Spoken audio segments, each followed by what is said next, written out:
the crystal too. Joking.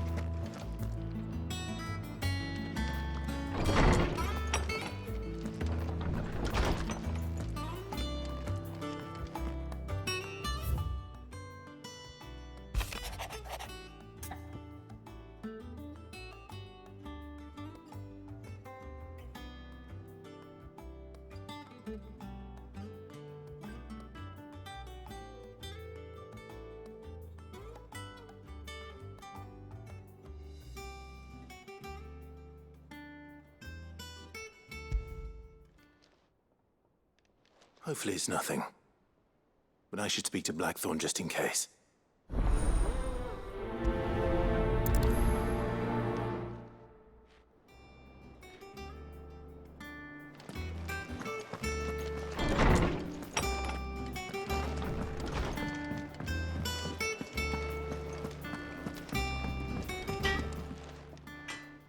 Blackthorne, do you have a moment? Not really, no. This won't take long. I just wanted to ask how you're getting on. August was worried about you, and you might still be doubting your craft, even after learning the trick of that cuirass. Is there something else weighing on your mind?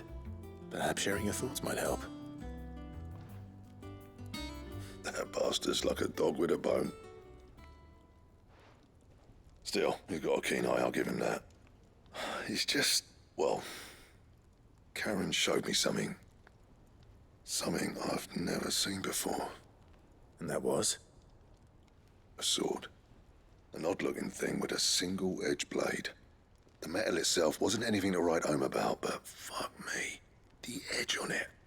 You could slice a man clean in two with a weapon like that, and he'd be halfway home before he even realized he'd been cut.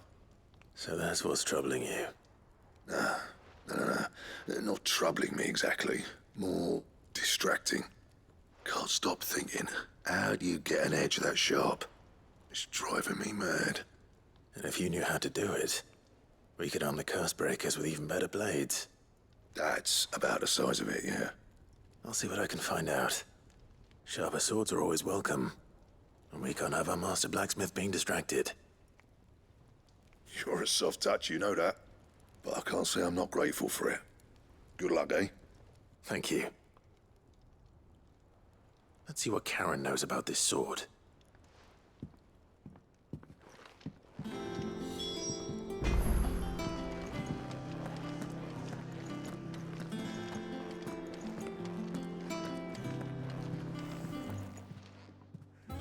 You're looking well, Karen.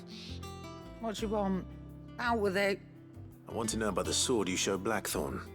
Single-edged and extremely sharp. Running around after him again, are you? I suppose I am, yes. But I need to help him find out how to work an edge like that.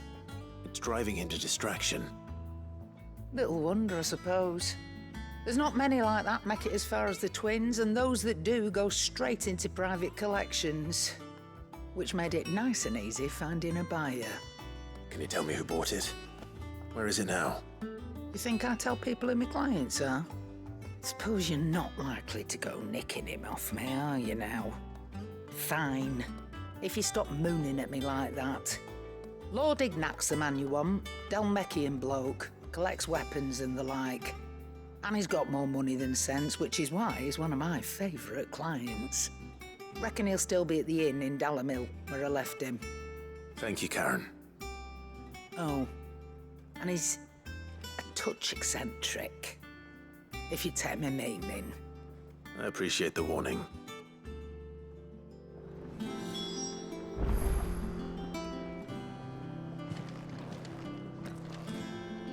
I heard what you told Nan about Kupka. Hopefully all our old friends can rest easy now.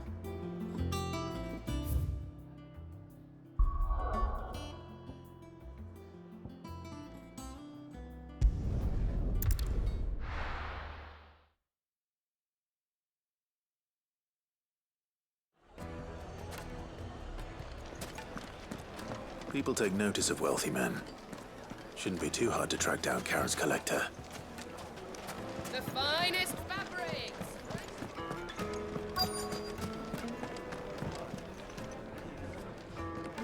Directorates. Back again, are you? Any more trouble and you'll be barred for life, however deep your friend's pockets might be. Yourself. We don't know for sure. It could have just been a tremor. Welcome. If you're hoping for a bed, I'm afraid you'll have to look elsewhere. One of our wealthier patrons has purchased the use of every room, hoping to keep out the riffraff, as he puts it.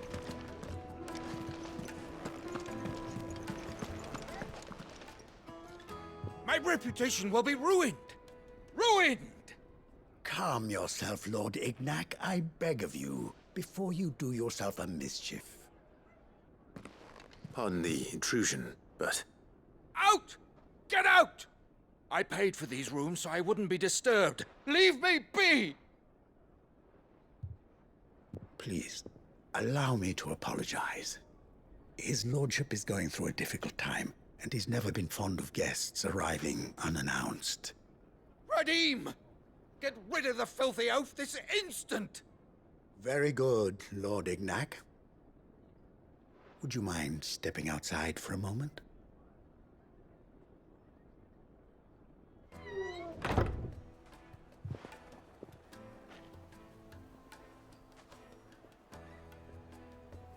I'm sorry if I've caused you any trouble. That? Oh, no. That's just how his lordship is. Though the morning's events have left him somewhat fractious. He's been dispossessed of his luggage, you see. The thieves also made away with a considerable amount of coin. Coin the innkeeper will soon be keen to collect. I don't suppose a certain blade was among the stolen items. A single-edged sword. It was purchased from a merchant friend of mine. Ah, you know Lady Karen. Yes, I'm afraid it was. Then I'll retrieve Lord Ignac's luggage. But I have one condition. You have but to state it. You are welcome to anything that is within my power to grant. I want an audience with Lord Ignac. A few minutes should be enough. Then I'll be on my way. A condition I would be a fool to refuse. Of course, you shall have your audience. I don't suppose you saw where the thieves went. I did not, no. Though some discreet inquiries made on his lordship's behalf mean that I know where you might find them. The bandit's bed. Every ill-gotten coin in Dalimil is said to pass through that disreputable corner of the Velkroy. And that's where I'm heading. I shall speak to Lord Ignac in your absence, and arrange for an audience upon your triumphant return. That will be very kind of you. Farewell, and best of luck. It's a wonder the Republic tolerates the existence of the bandit's bed. You would have thought a few dozen good men might put an end to the problem. Then again, what commander would want to march his troop into the Velkroy?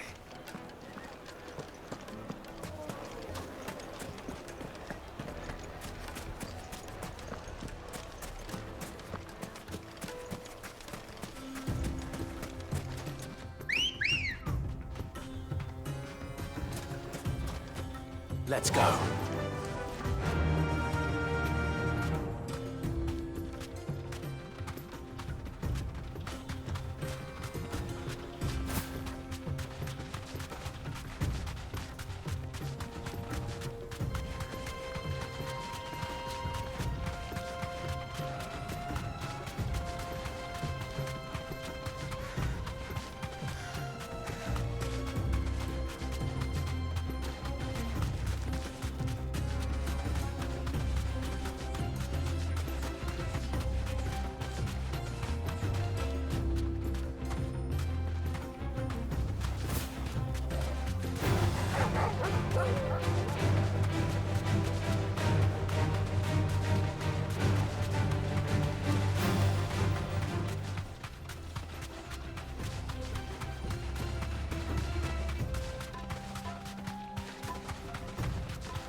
safe.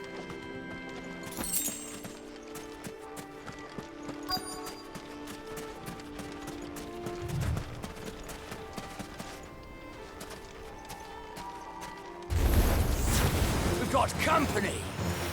Come on, lads, let's tear the bastard's head off!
This must be Ignac's luggage. Nothing seems to be damaged. All right. Let's get it back to Dalimil.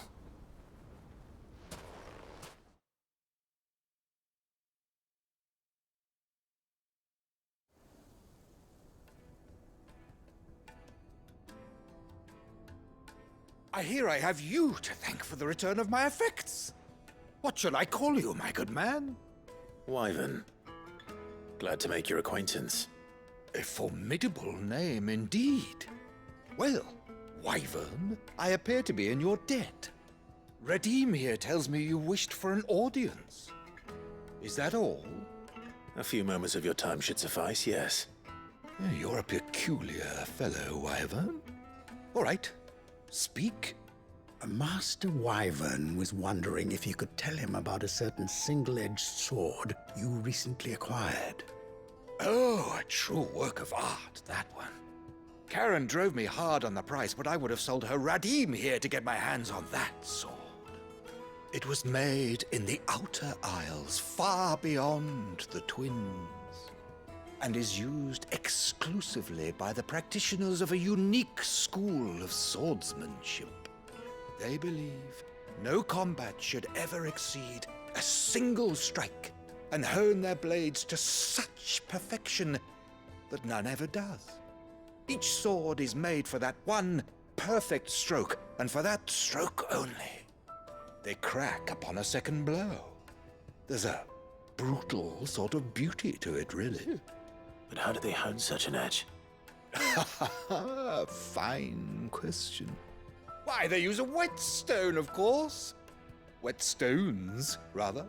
A whole array of them, ranging from the coarse to the fine. 10,000 licks with the sharpening stone, then 10,000 more. But it is the final stone which lends the blade its legendary sharpness. A mineral quite foreign to this great realm of ours. And that is the key. The secret ingredient. Wyvern, it occurs to me that my little lecture is hardly equal to services rendered. Take this, together with my regards. The very stone of which I spoke, far rarer among collectors than even the blade itself, and a far more fitting payment. Thank you. Pardon the intrusion, my lordship. However, it is long past time we prepared ourselves to depart. So it is. I am locked in bitter competition with a rival collector of curiosities. I am one step ahead of the unscrupulous scoundrel, but he is hard at my heels. Are there many other collectors out there? Too many to count, but only one do I consider my nemesis. Lord Byron Rosfield, and is a perennial thorn in my side. I can imagine. Farewell, Wyvern, may our paths cross again. Radim, we mustn't dawdle.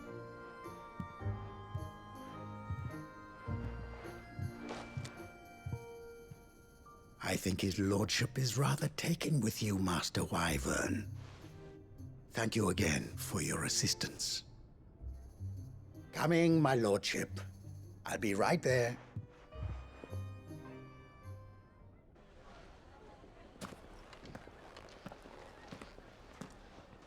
Trust Uncle Byron to find such an interesting rival.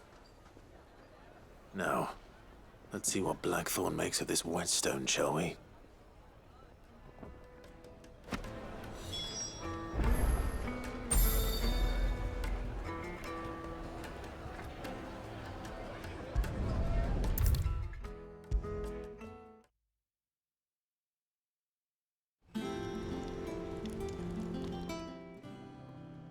Sorry for the wait, but hopefully you'll agree it was worth it.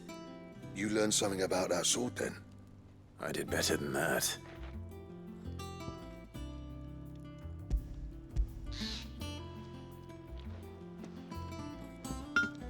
Hey, a whetstone? Yes, but not one you'll find anywhere in Valisthea.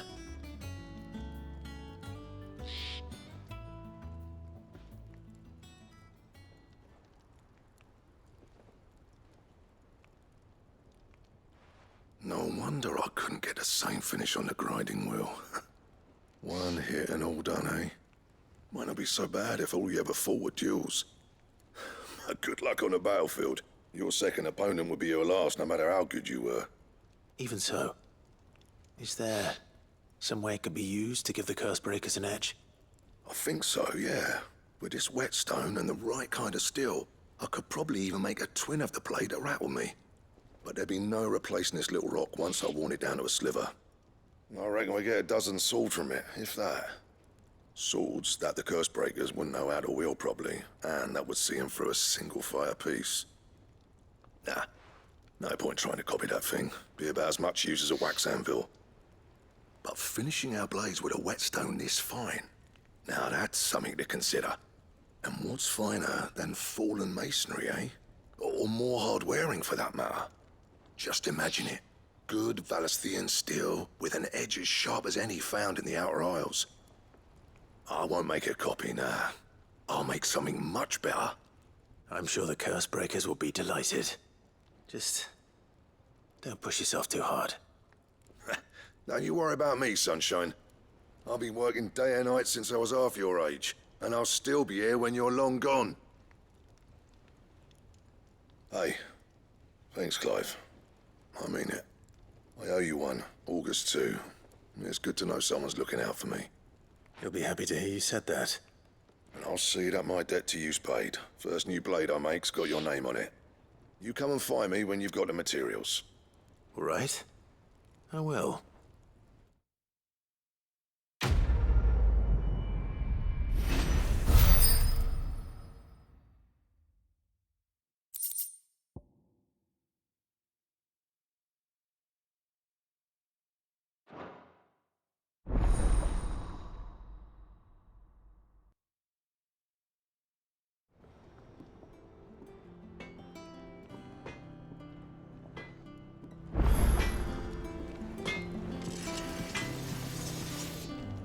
What do you need? So, what'll it be?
Anything else? He cracked the crystal. Two? You're joking. It's no joke.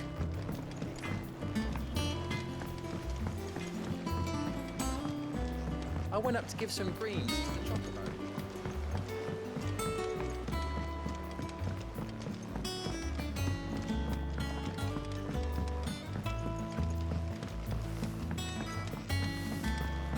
Wish I could take one of our birds for You will, one day, when you don't have to hide no more.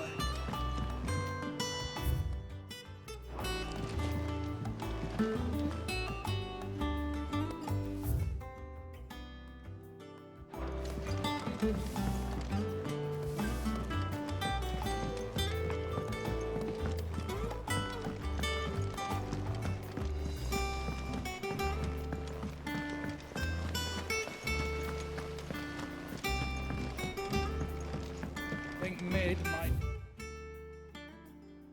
some help cleaning up that workshop.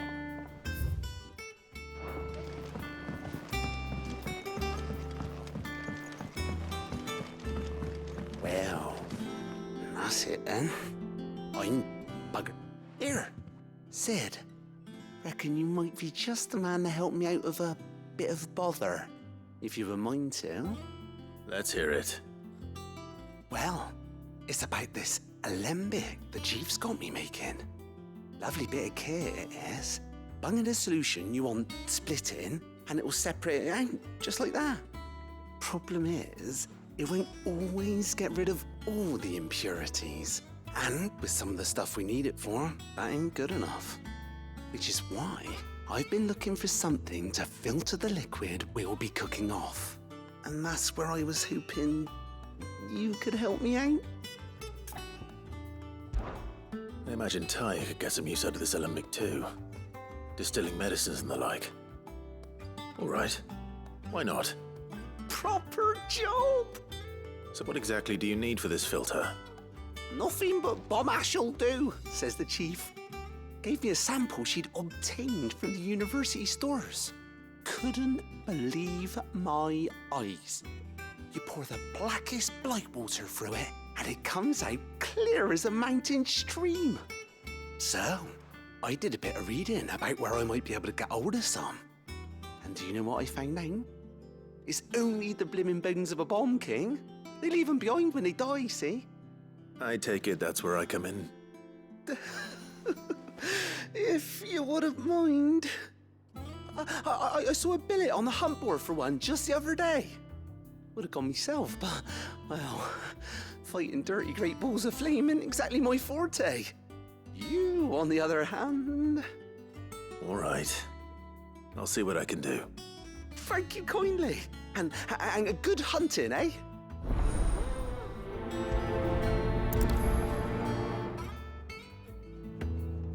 I've tried to find a supplier for this stuff, but it's rare as Chocobo's teeth. Either someone brings down a Bomb King and picks up the ash, or... I don't know. We wait for one to snuff it of old age.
Come on. Fly, Ambrosia.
Here. Greetings, Your Majesty.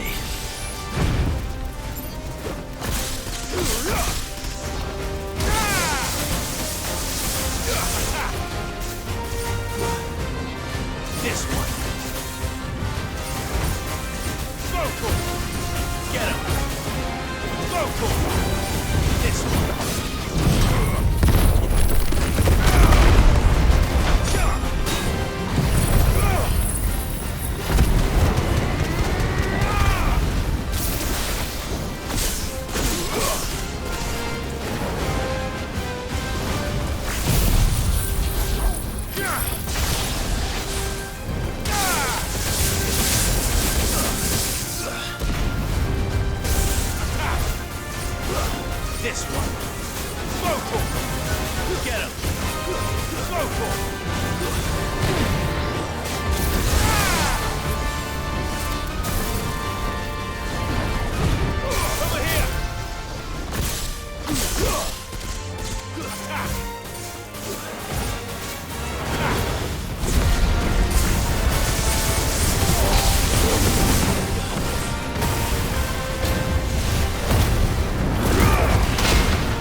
is over. Now to collect the ash. This looks like the stuff. Let's see if there's any more.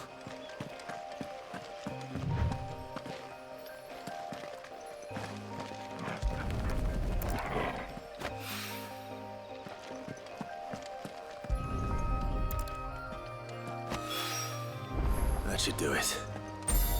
The wine needs more than this. He can fetch it himself.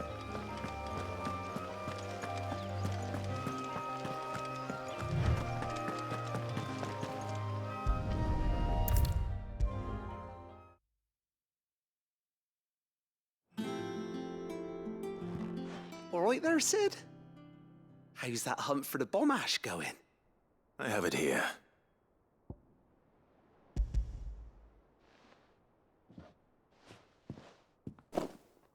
That's the stuff. And plenty of it, too. Enough to keep the alembic bubbling away for a good old while. You're a gent, Sid. Let nothing say otherwise. Right then, let's get this contraption up and running.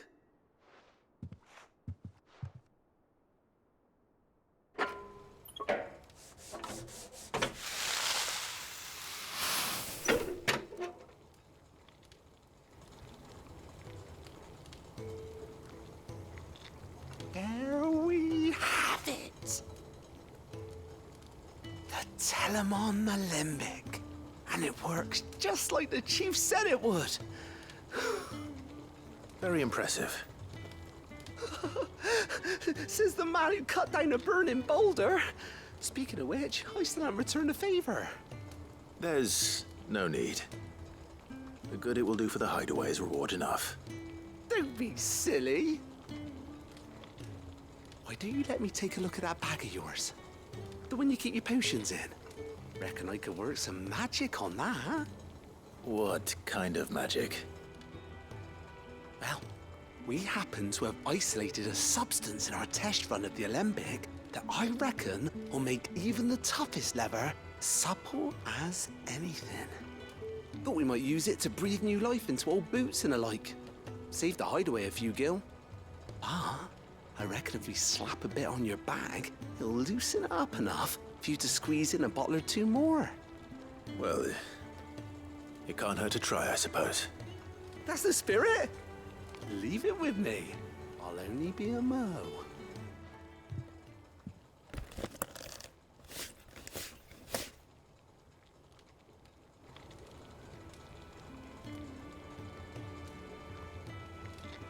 Well, what do you reckon? It certainly feels more flexible. Right? Told you. Thank you. I think. No. Thank you for supporting Mid and the rest of us in our endeavors. Without you, we'd never have been able to discover wonders like that stuff I rubbed on your bag. And I'm telling you, there's plenty more where that came from.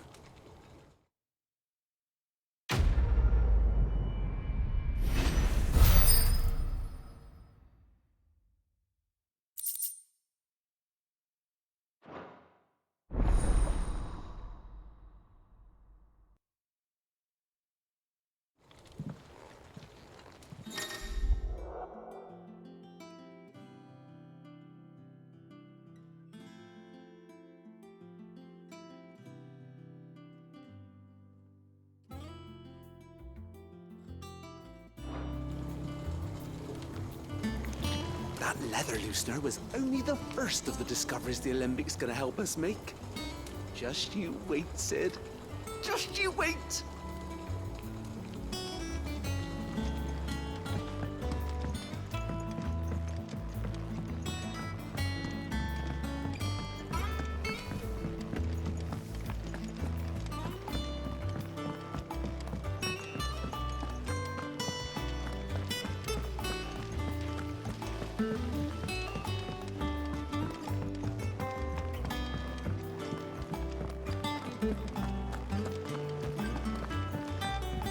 Mid told me she was building a ship. Is that the thing Toes helped with?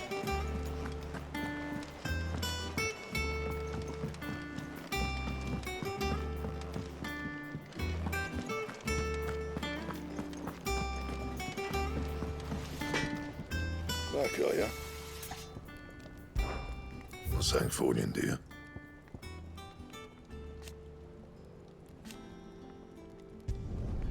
No scratches, all right?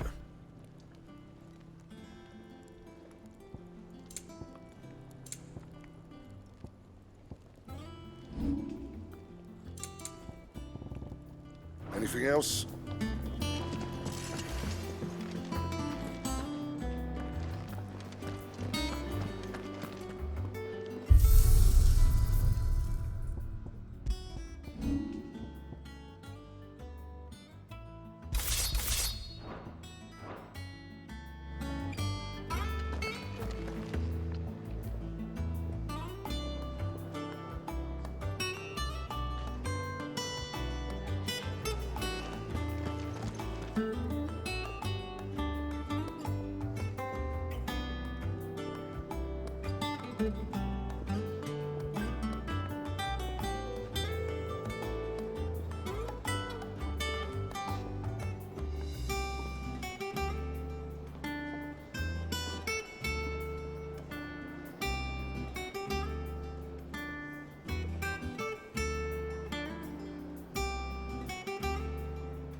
Crack the crystal too?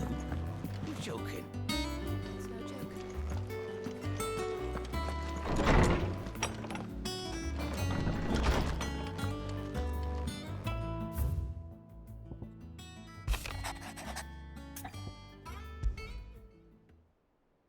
What could be wrong with Torgor?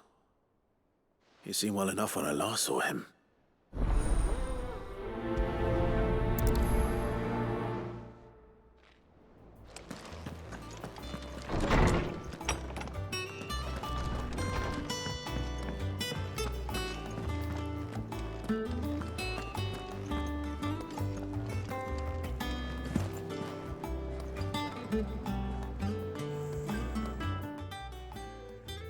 I got your note. You think something's wrong with Torgor? So you can read. Congratulations. Well, I didn't say I were wrong with him. I said something weren't right. He's not been eating me treats. He used to love cracking the bones from Molly's boiled brown, but now he won't so much as look at them. Didn't like him. Which is why I'm of a mind that his mind's on something else. You've not been working him too hard, have you? No harder than usual.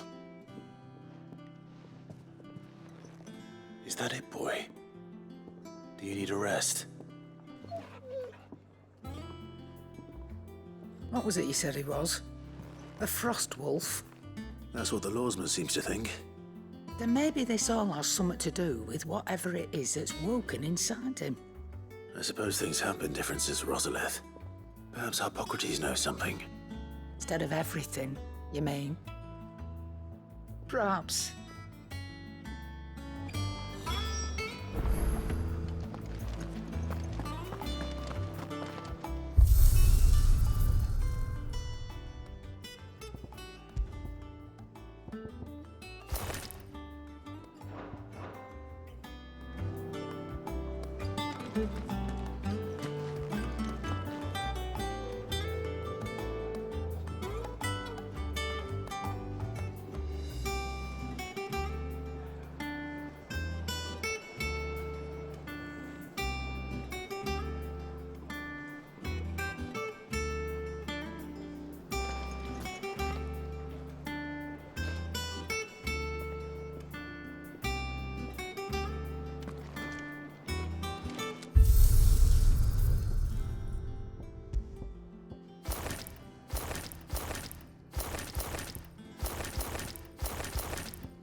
Lawsman, I need to ask you about Torgal.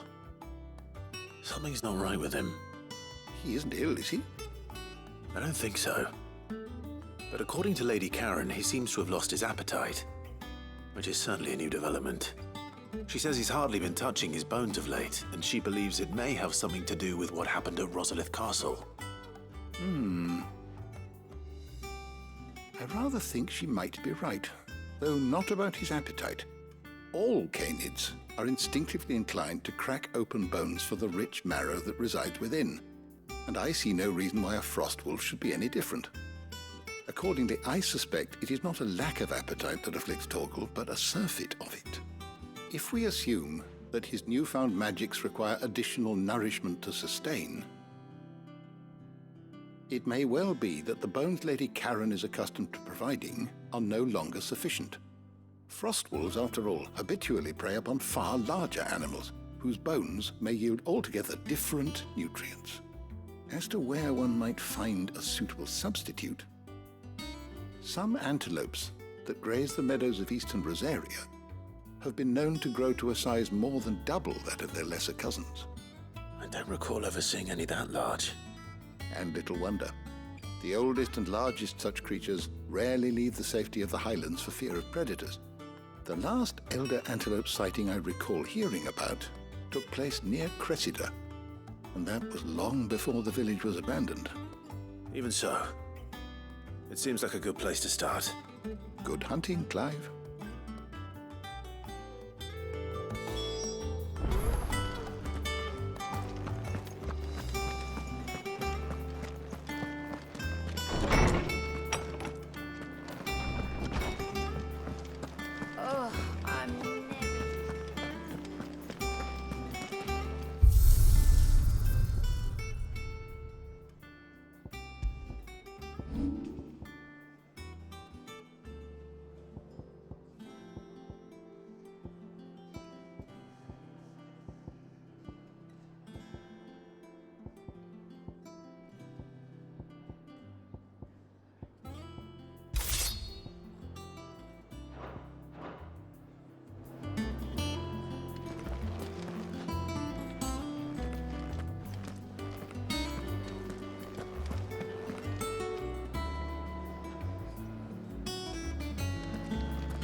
She had a man. Riga mopping their brows. Please, teach me how to fight.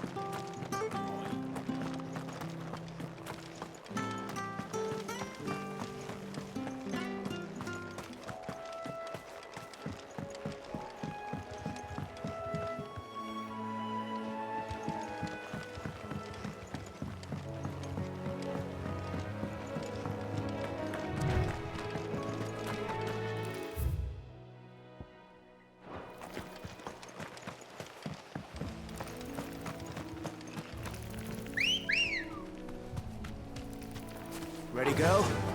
Faster!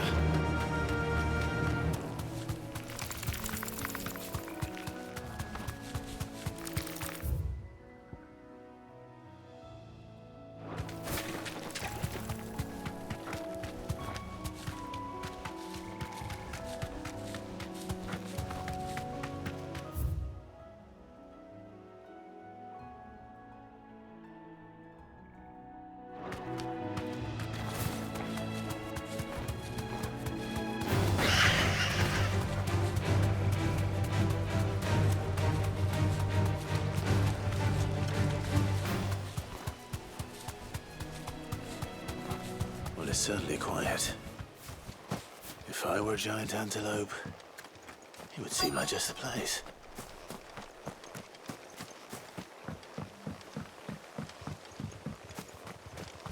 I doubt we'll find one bigger than that. Hungry, Torgal?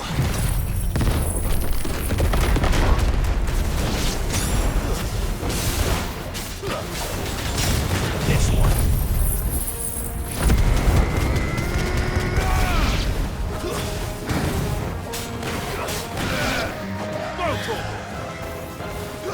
Get him!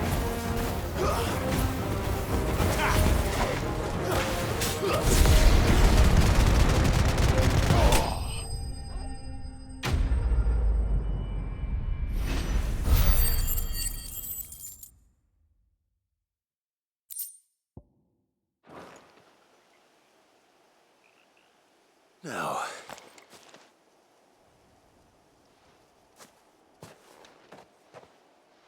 will it be enough, I wonder?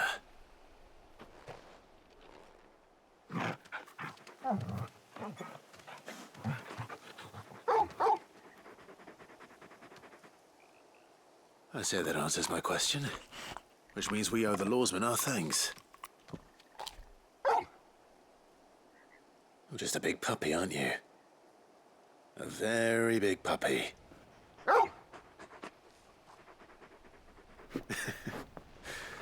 You do know you can take that with you, Torgal. Lady Karen will be relieved to hear you've got your appetite back. Come on, boy.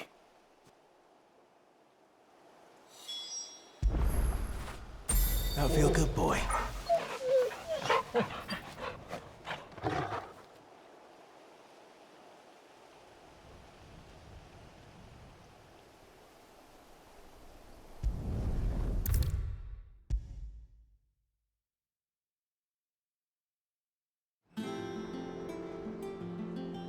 I noticed you and Torgal had gone off somewhere. Take him for a walk, did you? You could say that.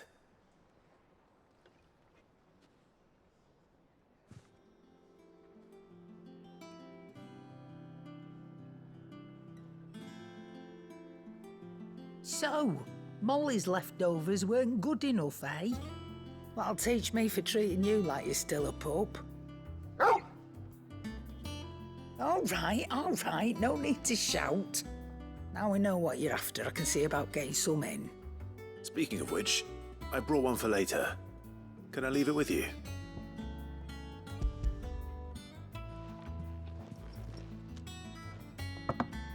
You can, aye. I'm nice like that. In return, you can thank Tomes for me. The bloody know-it-all. I was just on my way to see him.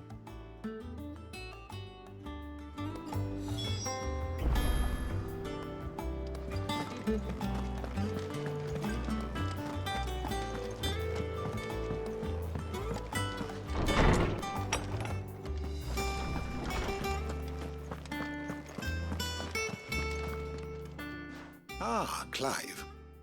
Were you able to locate your quarry? We were indeed, Lawsman. You pointed us in exactly the right direction. And Torgal's been a very happy hound ever since. Very good, very good. Lady Karen sends her thanks, by the way, for your part in solving the mystery. Ah. But that reminds me.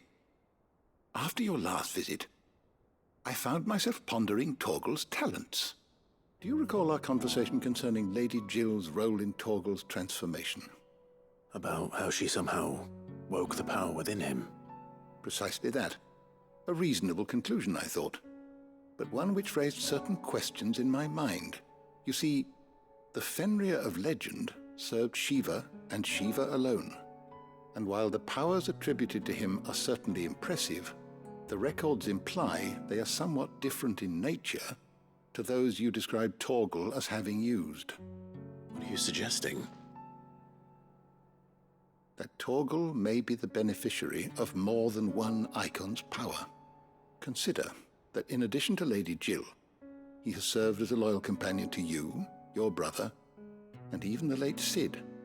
In short, the icons hitherto near at hand, or should I say at paw, have been diverse and plenty, and that number has only grown as the realm's dominance have fallen to your sword. One can but speculate as to how all of this has affected Torgal.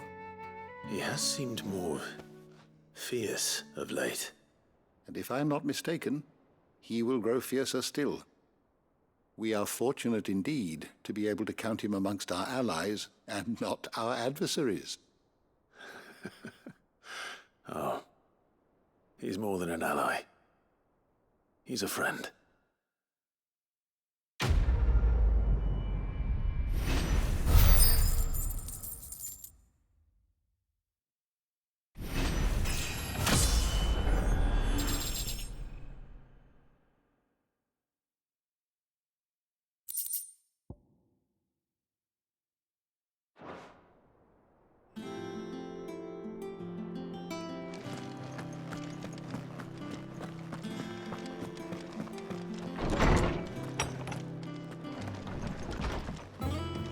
Oh, I'm never drinking again.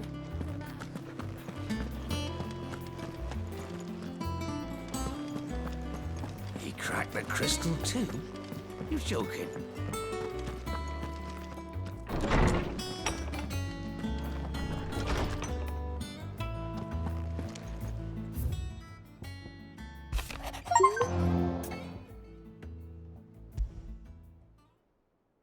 Trouble with the ledgers. Shouldn't he be asking Otto for help?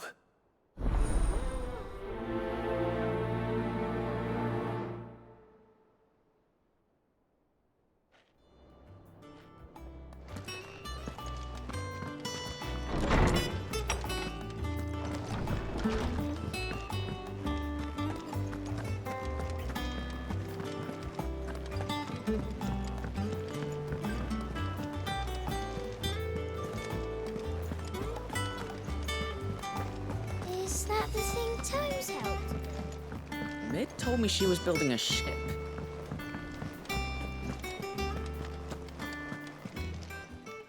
Welcome to the Patron's Whisper. Your benefactors are a generous lot. You earned this. Best of luck out there, Sid.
Clive, did you get my letter?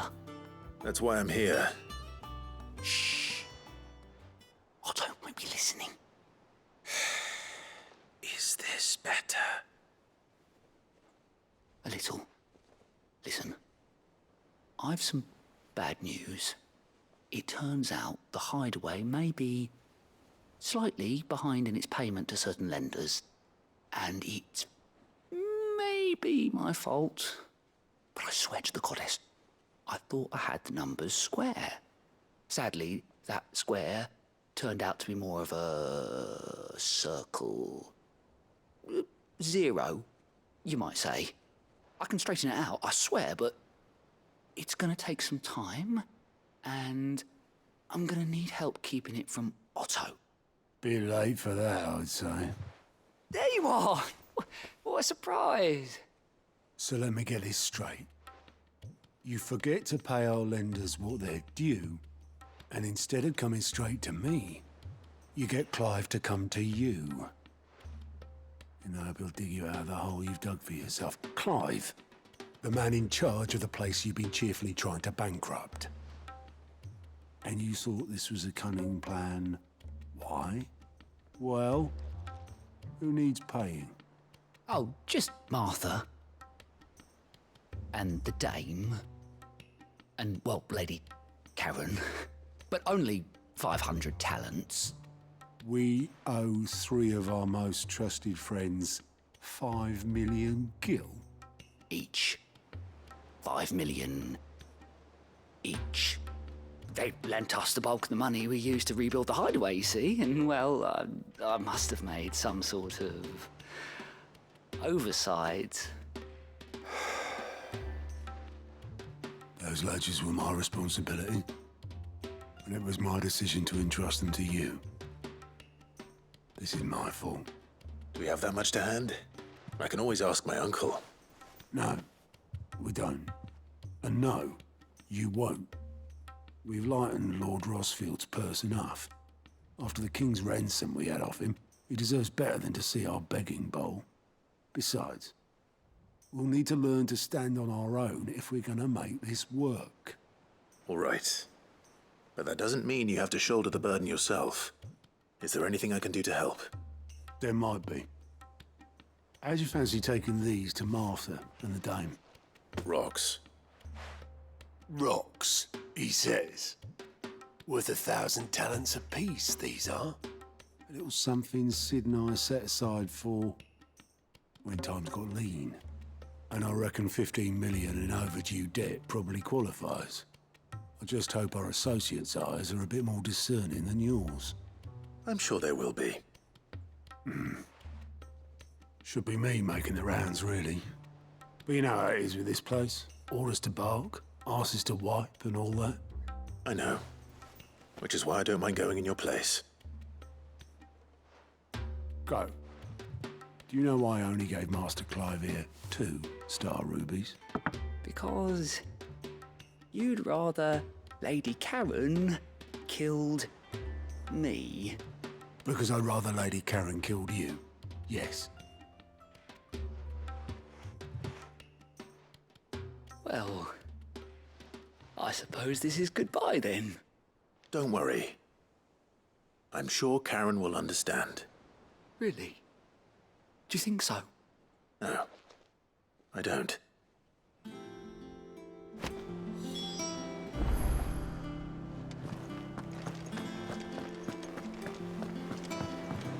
Mid told me she was building a ship. Is that the thing Tomes helped him?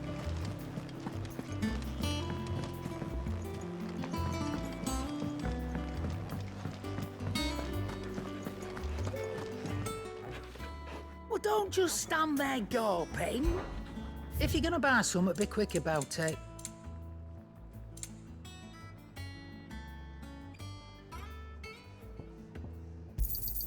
It'd better all be here.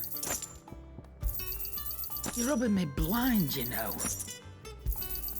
You'll not find a better price than that. You're rubbing me blind, you know. Is that all?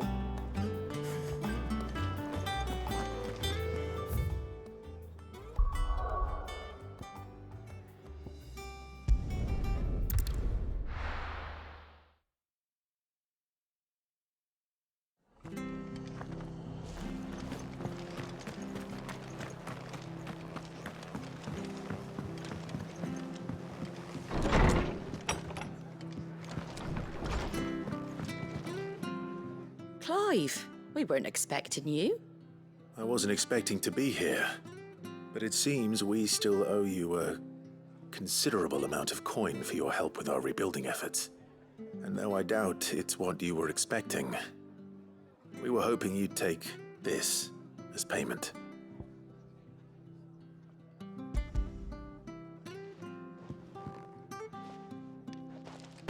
A star ruby? I can't accept this. It's worth at least twice what you owe me. More if you can find yourself the right buyer. Think of the difference as interest. Interest? If word got out I charged that much, no one would ever borrow from me again. Anyway, why are you the one here asking me about this? I'd have expected Otto. Bit much sending the Lord Marquis out to settle your debts, isn't it? The old goat working himself to death again. Something like that. Most days I think he's the only reason the hideaway's still standing. Same as always, eh? Back when the place was nothing but a twinkle in the eye of a recently retired Lord Commander, word is he was the first one Sid reached out to. Probably knew that without his strong arm and level head, the idea would never get off the ground. Sid may have been the face of the hideaway, but Otto's always been the backbone. And when Sid passed away, we were all worried that would be the end of it. That Otto would just give up. His death was hard on everyone. But it must have hit Otto hardest of all. But he didn't give up, did he? Quite the opposite, in fact. If I recall, he was the one who nominated you as Sid's replacement, and rallied the rest around you. I reckon what he saw in Sid, he saw in you too. And don't we all? Doesn't hurt that you're half as stubborn and twice as handsome, neither. That, and you keep good company. I suppose I do.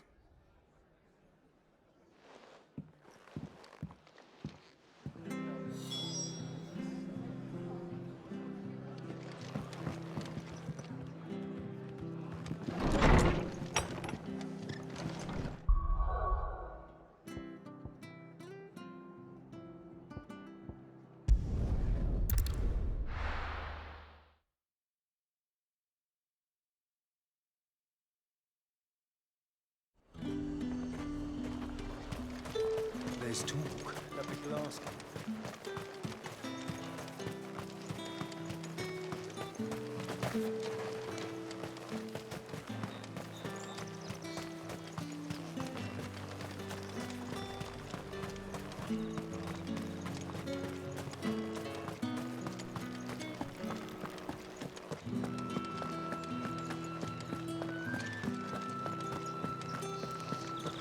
Did you hear?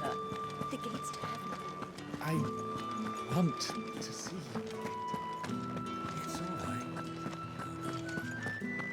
What am I going to do without sweet water and oil of talc? Milady, I come bearing gifts. Gifts? Whatever is the occasion.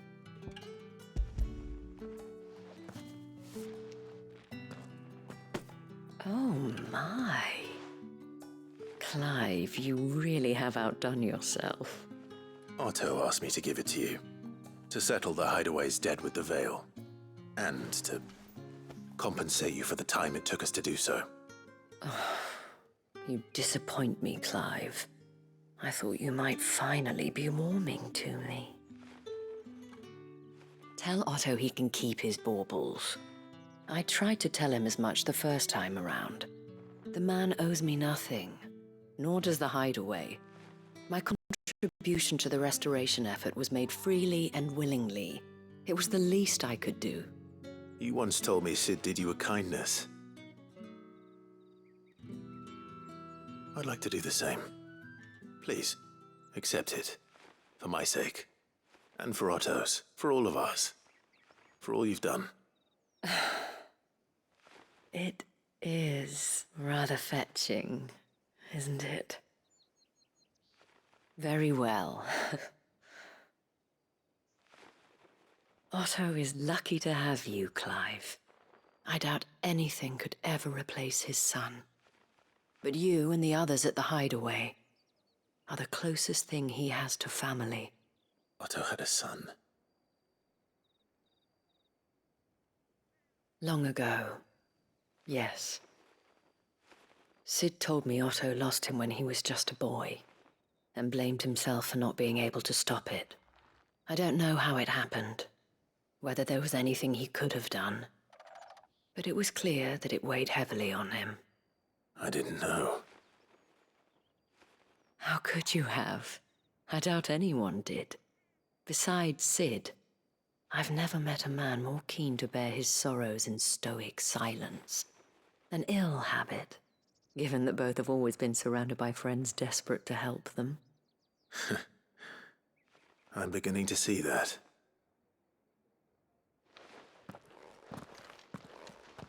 Go will want to know the stones were delivered, if he's still with us.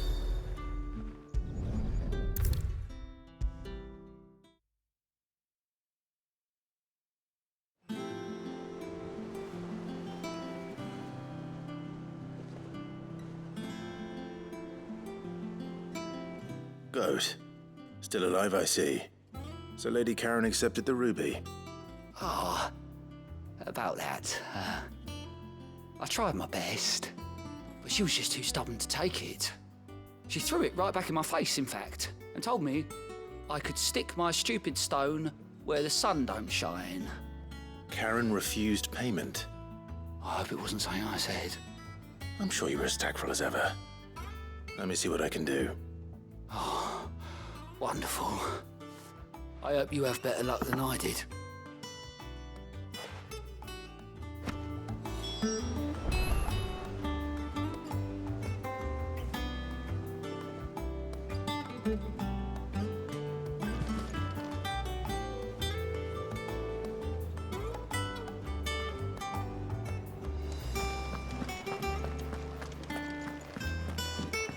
Mid told me she was building a ship. Really? Is that the thing Tomes helped him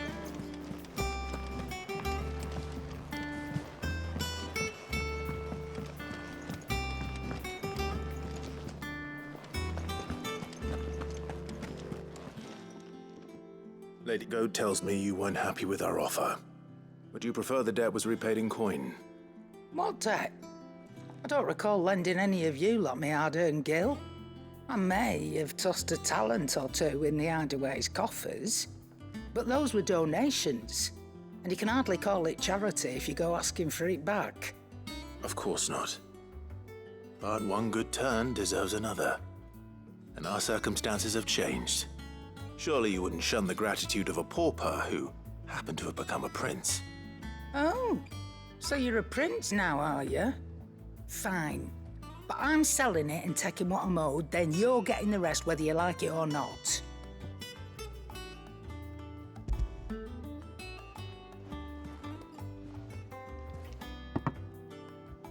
Where'd you even get this? A decent trader might nab 1,000 talents for a star ruby. A canny one, meanwhile, might claim it were nicked from the belt of Sid the Outlaw himself and ask twice as much. Might be I already have a buyer in mind. Might be you even know her. A fine continental maid whose beauty's only eclipsed by a guile in commerce. You wouldn't mind, would you? Not at all. Just be sure to tell her that it's always a pleasure doing business.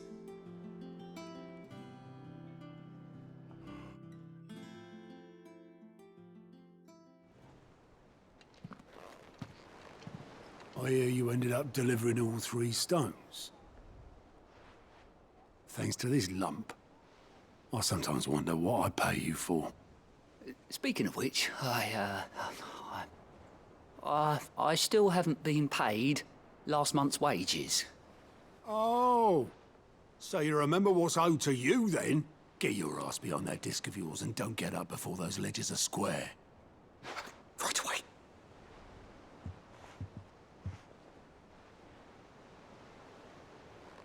I've seen that before. You have, yeah.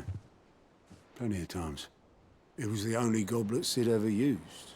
Either out of habit, or because the filthy sod couldn't be bothered to find a clean one. I knew so little about him. Like most people. Martha and the Dame both seem to have fond memories of him. I bet they do. How long did you know Sid before he... Before he died? 20 summers, give or take. Back in the day, I was a purser on a trade ship, which is where I met him. He bought passage to... I forget where. But having nothing better to do on the long nights, we sat up drinking island rum till the morning bell dragged me back to my duties. Quit my post not long after that, on account of making a fine maiden's belly fat. But me and Sid stayed close, promising we'd one day sail the seas again. That was before fate stepped in and said she was having none of it.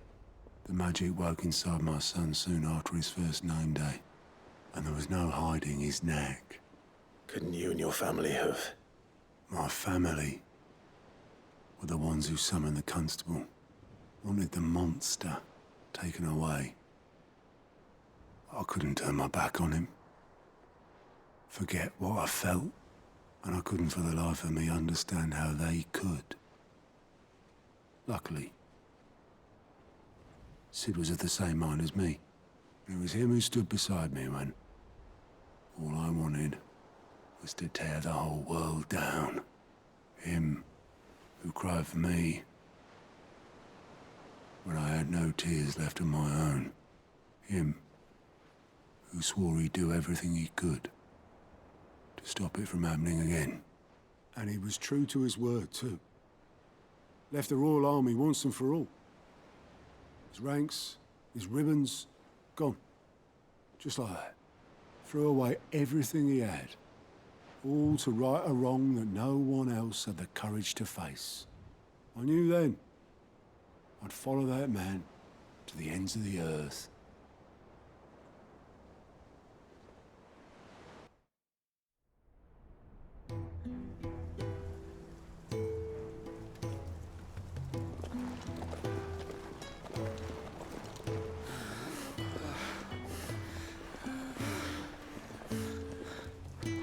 He was always too clever for his own good, was Sid. Saw the world for what it really was, while the rest of us were content to go along with the lie we were shown. And it can't have been easy, bearing that burden alone.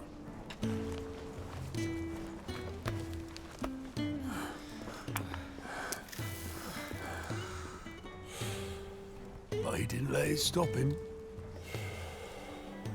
He never lost faith in what he believed was right. And that gave us faith in him. Faith he'd steer us true. So I swore to myself that I'd always be right behind him, ready to catch the stubborn sod, if ever he should fall.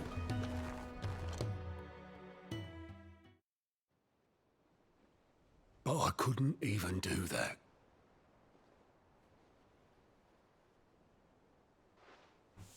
Ignore me. Just the ramblings of a tired old man. Leave that lot. I'll tidy it up in a bit.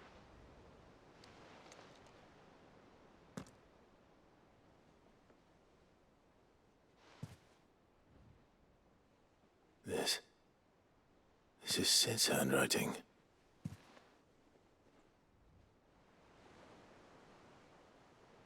Dear Otto. I may be drunk, but I wanted you to know this place would be fucked without you. Love you, you grumpy old sod.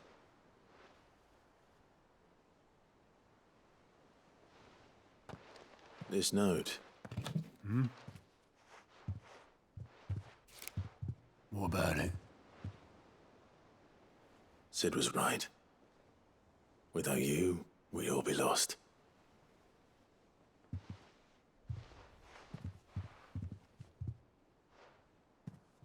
He should have bloody well said so then. Just once. Before he went. But then, why would he? Him, or anyone? I'd only have told him to piss off.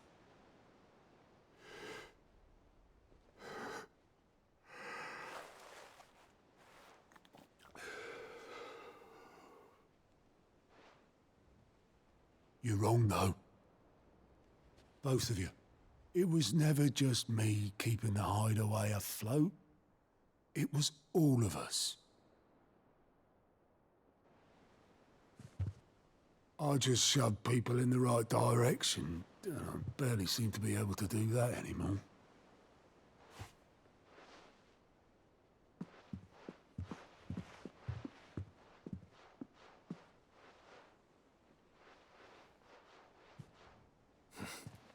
Would you rather go at the helm? Well, maybe I've got a few more years left in me.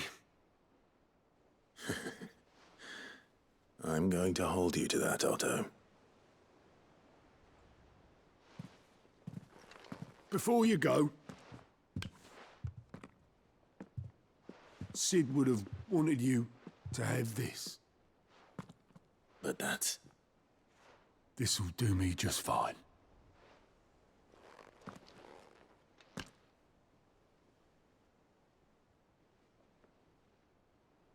Thanks for the ray of sunshine. I'll see if I can't pay you back. Already have.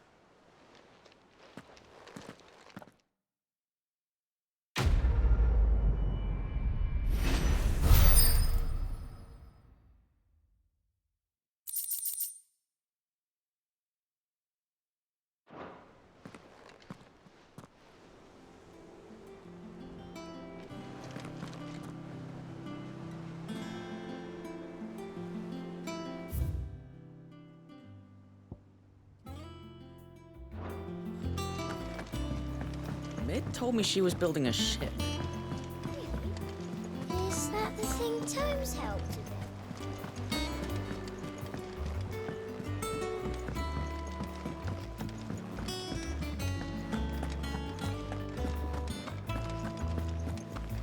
He cracked the crystal too. Who's joking?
Good day to you.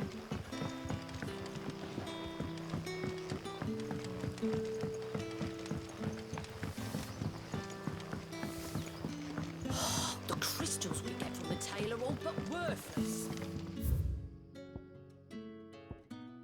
It's not just Any friend of the innkeeper is a friend of mine.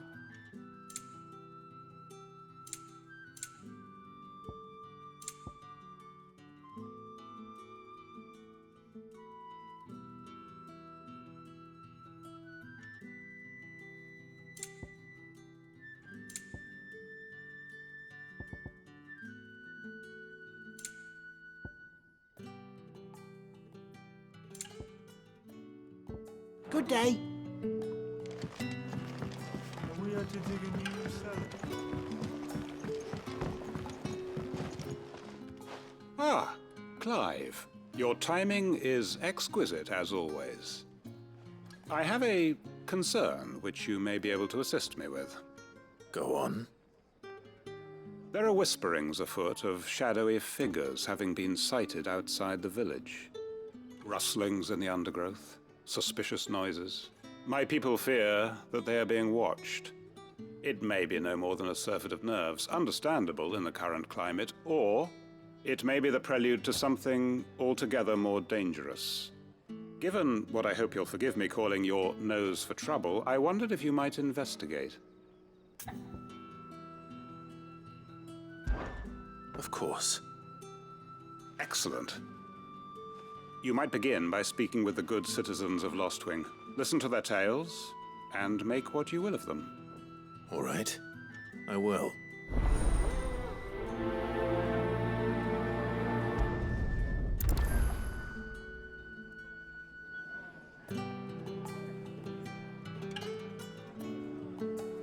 My people speak of strange shadows glimpsed in the gloom of the woods. Either these are figments of anxious imaginations, or someone is out there, someone who does not wish to be seen.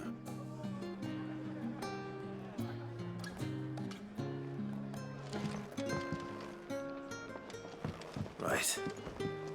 Let's see what the people of the village have to say. I'd better find out if this is just nerves, or something we need to take more seriously.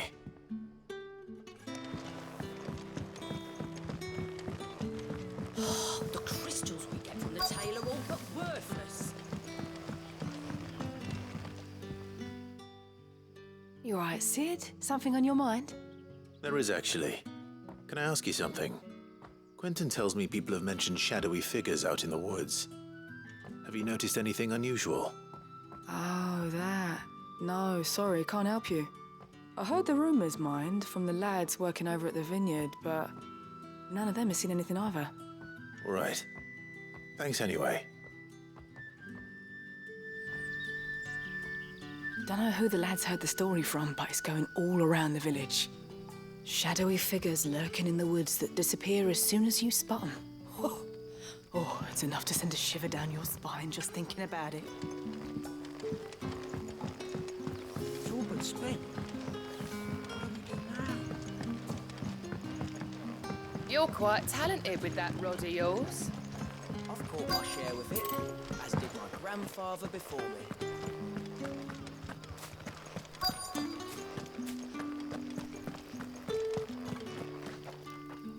Do you have a moment? There's talk of suspicious figures in the woods. Have you seen anything out of the ordinary? No, but I've heard something. Sound of scraping metal, like someone sharpening a sword. Where was this? In Lorbert's Pass. Was out foraging for herbs when I heard it, screeching out from between the trees. Ran back here as quick as my legs would carry me, and I ain't been back since. I see. I'll look into it. Thank you.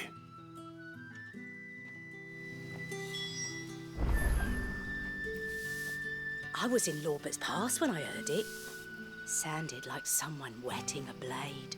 Ready to slit my throat. Put the wind right up me, it did.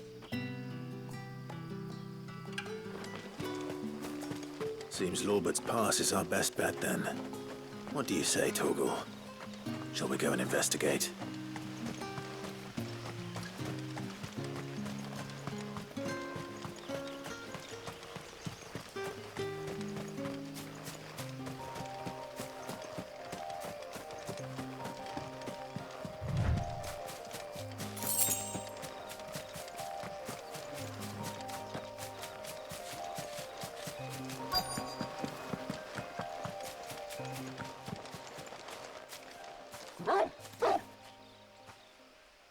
You there.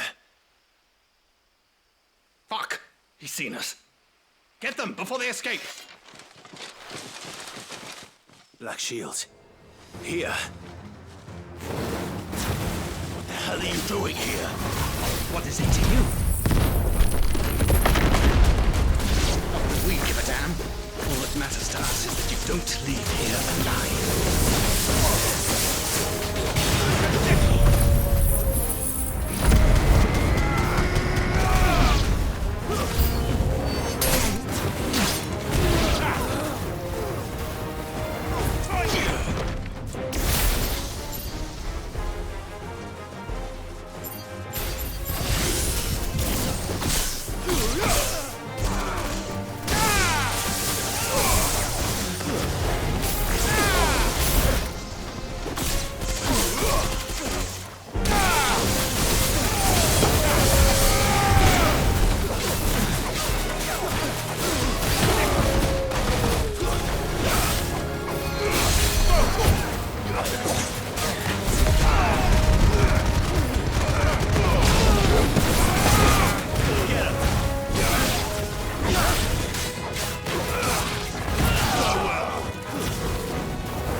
were they here?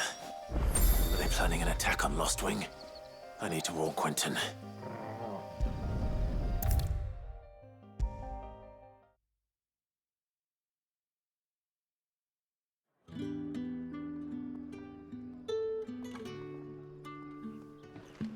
Clive, how goes the hunt for our sinister figures? I found some black shields hiding near Lorbert's Pass. They're gone now. Black shields. The Empress's former bloodhounds, though they serve another master now. One who means to root out and destroy both me and those I care for. And it would appear the pack has finally caught the scent of its prey. Damn it all. I had hoped I would have more time than this. More time to prepare. But if we are cornered, we have no choice but to bite back. And bite back we shall. I'm sorry. You're going to need to explain. Who did the Black Shield serve now? And why would that person want you dead? Because I want him dead. Who? The former Lord Chief Justice of Sanbreque. All that I have built here is for him. I don't understand. Why him? Why Lostwing? I suppose it is better that you know the truth. I was a member of the judiciary once. So sickened was I by the injustice of this world, I swore to fight it. And fight it I did, in my own small way. I saw more than a few corrupt officials condemned to the very cells into which they had thrown blameless innocents. Men to whom the law was but a scourge to turn against the powerless. And throughout, it was the Lord Chief Justice who backed me, who was my one true ally in the quest to see justice done. So what changed? I discovered that he hunted bearers for sport. I was a fool to think he shared my hatred of venality and vice. His support for me was no more than a facade, a means of ridding himself of his rivals, a mask to hide the rot beneath. I filed suit against him immediately. His response, however, was rather more visceral. He had my entire family slaughtered, and he faced no punishment whatsoever. I lost everything. My loved ones, my livelihood, my position, the faith I had once held that any modicum of justice might be achieved through the courts. So I set about enacting my own. I tracked down every soul who served him, and slit their throats myself. But the man himself proved an altogether more difficult target. With money and power come protection. And so I saw that I would need an army of my own. I came here to Lostwing and began recruiting like-minded individuals. And everyone here knows this is why you do what you do. Of course. They too have lost loved ones to the bearer hunts. Seen faultless friends sent to the gallows to spare the guilty. All under the watchful eye of the Lord Chief Justice. Our wounds are the same. And our cause is the same. We are comrades. And our revenge is already in motion. We know where he hides, how numerous and well-trained his guard. What we did not know until now, however, was that his plans may already be in motion too.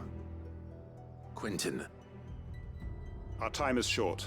He may move against us at any moment, unless we move against him first. My friends and comrades, it begins. Make ready for war.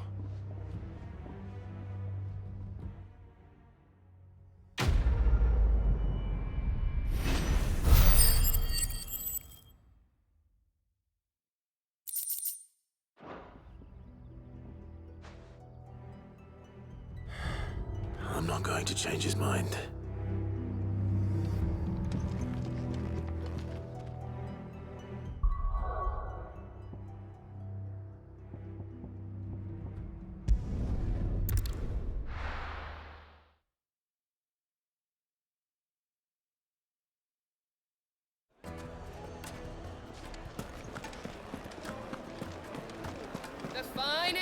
The most fragrant herbs and spices. Gone, just like that. And without so much as a by your leave. What's the matter? It's my apprentice. He up and vanished while my back was turned. I'd go and look for him myself, but I've got a bakery to run. A bakery that's now short one pair of hands. Loath though I am to rely on the kindness of strangers, I'm at a loss. Please, will you see if you can find him? I'll see what I can do.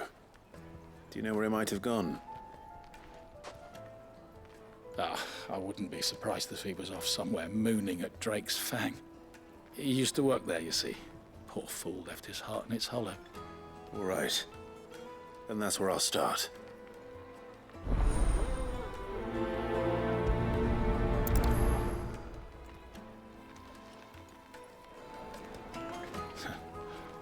Can't say I understand that boy's obsession with the Fang. I can't say I understand much about him at all.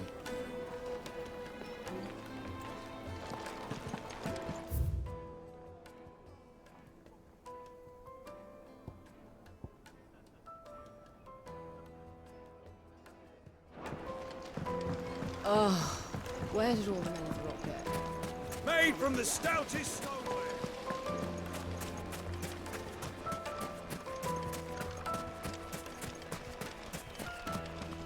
Anything I can interest you in?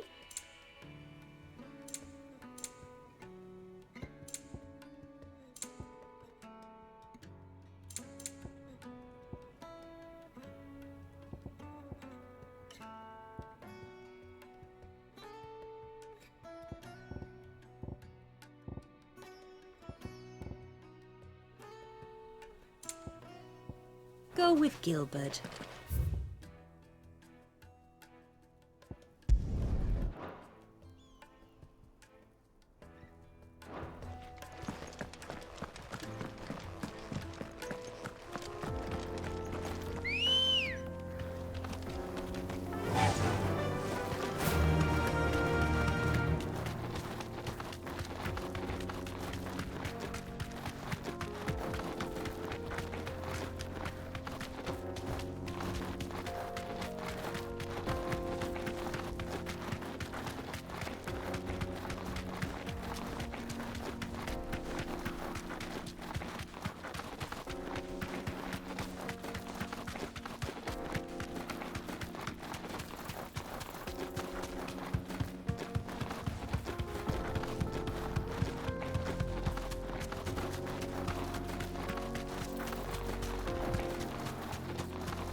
Be safe.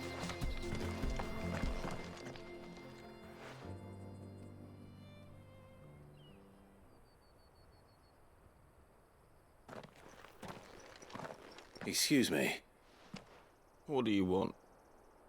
The baker sent me to find you. I am a sorry, selfish sod, aren't I? Certainly not a baker. Master must rue the day he took me in. Time was the sight of the Fang used to calm my nerves. But now look at her. I take it you missed the Mother Crystal. I hated her, but she was all I knew. Worked her mines for years. And when she shattered, part of me shattered with her. I had to trade my pickaxe for a rolling pin, but I'm no good at baking. Every loaf I touch collapses. My bread's as hollow as I am. She was the only thing that could fill the hole inside me. Oh, I loved her, damn it. But now she's gone. She's never coming back. What am I supposed to do? I ask her. How does a shell of a man learn to live again?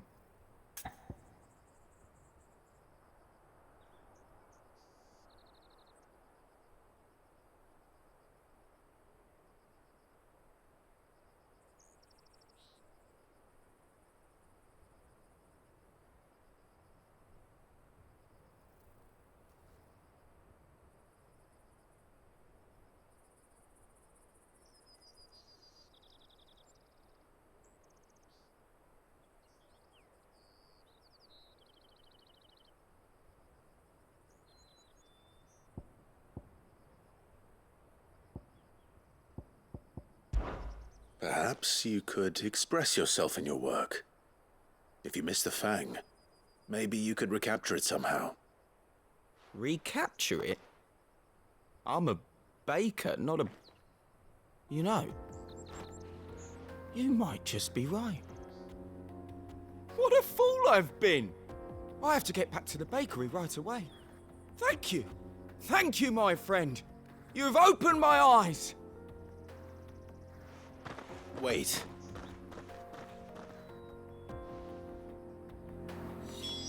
Suppose you won't be needing an escort then.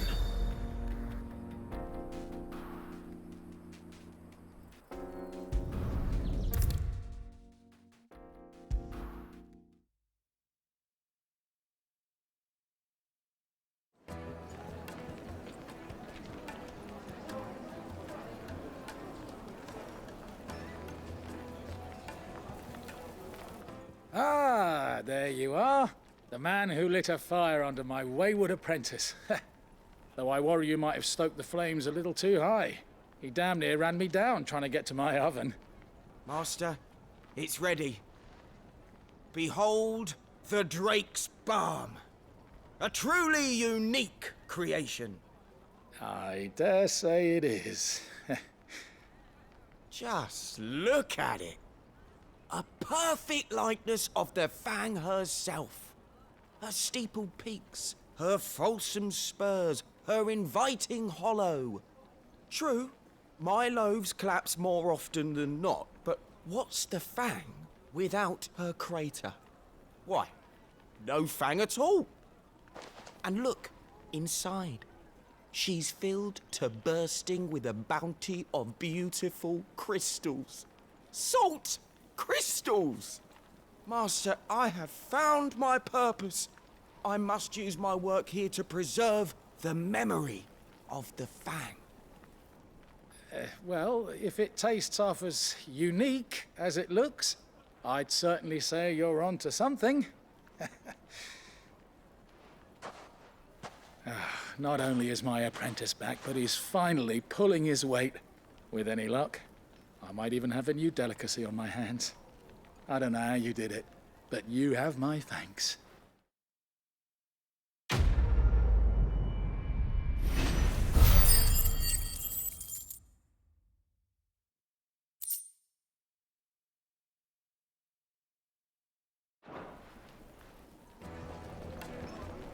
Now, Dusan, I know you're keen, but do you have to use the good salt?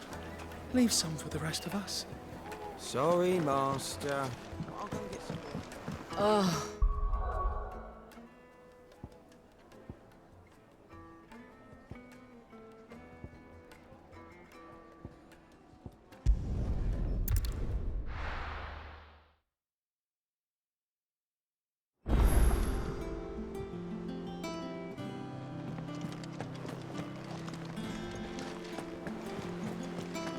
Is that the thing Tomes helped to build? Mid told me she was building a ship.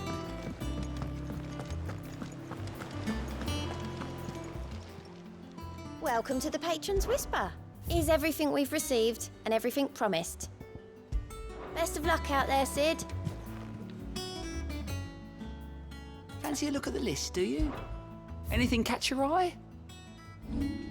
Always something in there.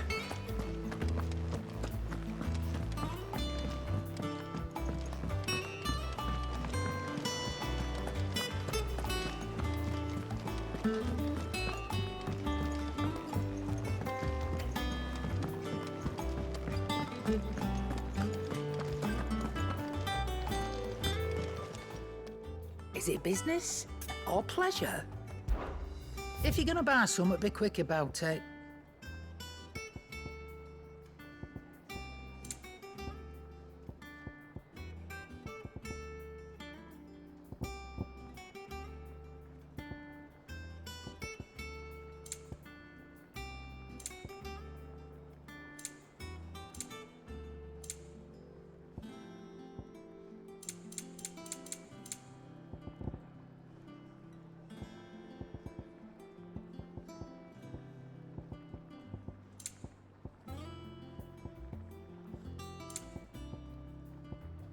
Is that all? What do you need? So, what'd it be?